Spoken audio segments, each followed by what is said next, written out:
Y'all know what's going on. It's time for another episode of Doing Time with Joe. I'm your host, Joe Bacon. Welcome to the show, y'all. Listen up. Listen up. I'm going to tell y'all how this thing ends up. You know, he's sitting on the phone. Gal is torturing him, beating him up. You feel what I'm saying?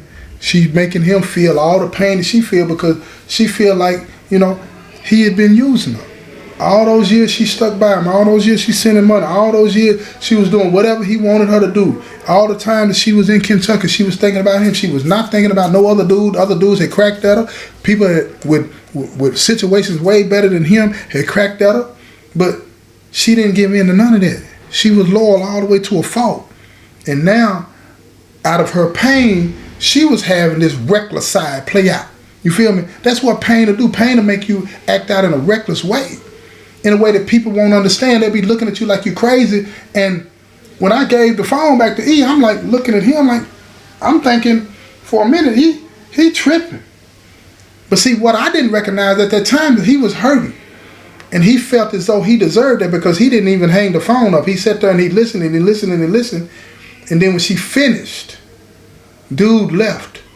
And then she started talking to him like he wasn't nothing. Like he wasn't nobody. And then when she finished, she asked him, how does that feel? How does that feel?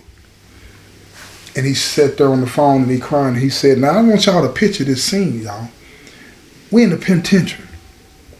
Ain't nobody doing no crying up in here, especially in public. You feel what I'm saying in that way? But we up in the penitentiary. He's on the state phone in the pod, right? Two other people on the phones next to him.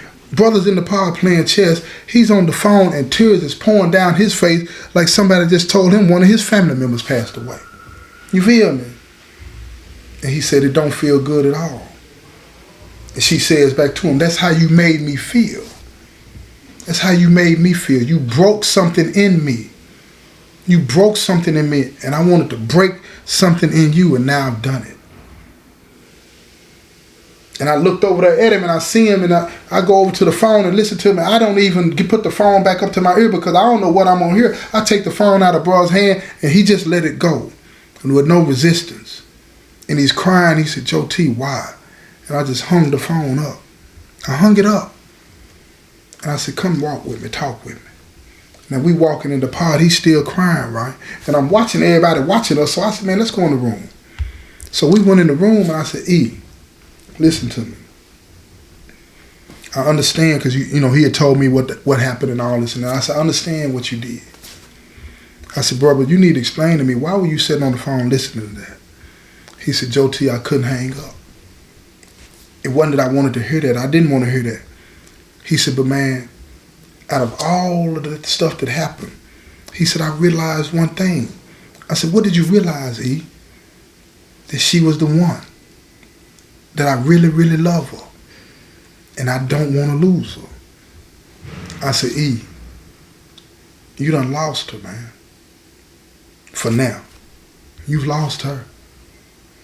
You did something to her that made her want to hurt you that bad. Right now, it ain't nothing that you can do. Put some time between you and her.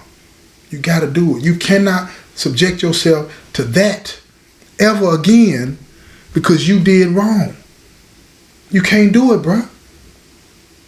And he started crying and heaving, crying, all this and that, right? He's crying, he hurt. And I said, bruh, get yourself together, man. I said, I understand where you're coming from. Been there, done that.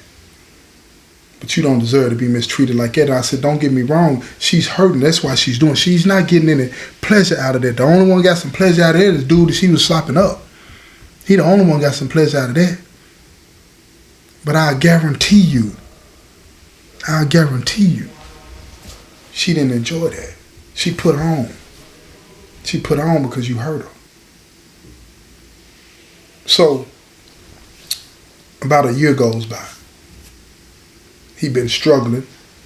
He ain't called her. He ain't done nothing. He all of a sudden gets a letter in the mail from old gal in Kentucky. And at this point, he's calmed down a little bit.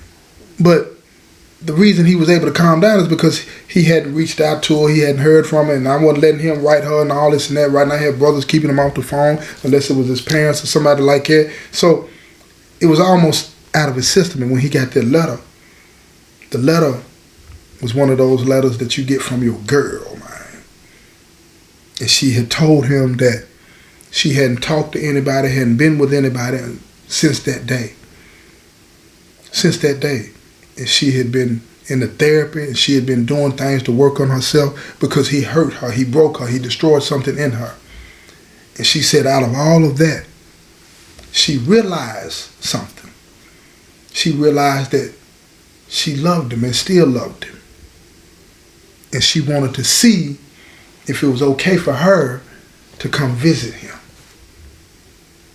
And he sat down in his room and he immediately wrote her back and he said, sure. But this time, he was writing with a steady hand, if you understand what I'm saying. He wasn't tripping like that. So when she came to see him and visit, I happened to be at visit. And I'm seeing it over there, seeing him sit at the table over there. He's all reserved about it, But I'm looking at his legs under the table, and his legs under the table, they just shaking like a leaf on a tree. But up top, he's calm, cool, and collective. And now looking, I see her legs and her feet, both of them legs and feet shaking like a leaf on a tree, but up top, both of them looking calm, cool, and collected. And then over time, I seen her hands reach out for his hands, and they were holding hands and they were talking. And that was about as far as it went until the end of the visit. And then at the end of the visit, she kissed him on the jaw. And then the visit was over. And then we were back in the unit. I said, what's going on, bro? He said, man, we working on it. I said, so you committed in one day to work on it? He said, no, Joe T, I didn't commit to work on anything like that. He said, we just going to see where this goes. I said, okay, that's awful mature of you. Now, keep in mind, this brother's several years younger than me. And I said, bruh, what's really going on?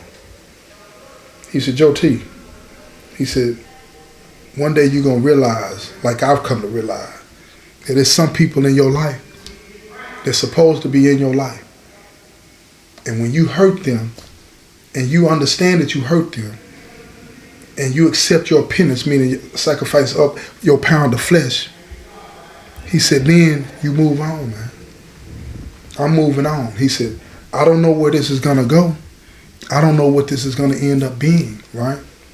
But what I do know is that I still love her, and I'm always going to love her. I did her wrong. She didn't do me wrong. What she did out of anger. What I did, that wasn't out of anger. That wasn't out of anger. I did what I did out of fear. Fear that I had lost her. Fear that I was going to be by myself. Selfishness in trying to make sure I would be able to get along from her. It was two different dynamics at play here. And I don't hold her at fault for what she did. I'm looking at him like, wait a minute. Sounded like a guru or something. You know what I'm saying? I said, bro, man, dig that, man. I dig that. And they continued to visit. The next thing you know, man, they ended up getting married in the penitentiary. She's seeing him and all this and that. All of this kind of stuff was going on. And they were happy. They were happy. He ended up getting out. They got, you know what I'm saying, a place in Kentucky together. And they moved on with their lives. And as far as I know, they're happy to this day. And I wanted to share that story with you because the thing about it is this, when you out there on parole and you doing things, you know what I'm saying, that you ain't got no business doing, one day you're going to do something, you're going to run up against somebody that you really, really care about.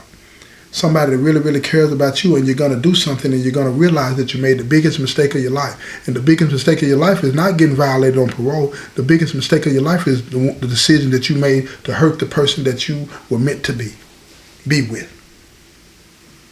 And that's what he realized out of that. It was unfortunate that he came back to prison, but it was fortunate that them officers and them parole violator people didn't get hurt. You understand what I'm saying? The only person got hurt in this, he got shot at. It might have traumatized them, but they'll be okay. But it was fortunate that didn't get as bad as it could have. That whole situation could have turned out a whole lot worse. So y'all remember that when you're out there and you get another chance at life and somebody that's been holding you down while you've been in the penitentiary and doing right by you, remember that. because it could get worse. This has been another episode of Doing Time with Joe. I'm your host, Joe Baker, and I'll say peace, y'all.